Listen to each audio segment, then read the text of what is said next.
Hello everyone, today we'll talk about how to fix or how to solve Pinterest update. To know how to fix or how to solve your Pinterest update, you should just go to settings.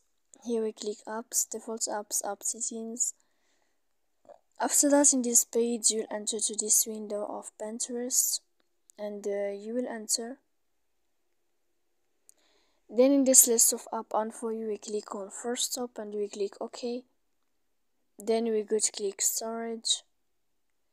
Here in this window we will click clear cache, and in the end of all these steps then you can go to your Wi-Fi here and you will click to turn off your Wi-Fi.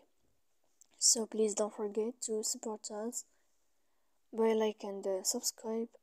See you next time in another video, and thank you for your attention and your watching.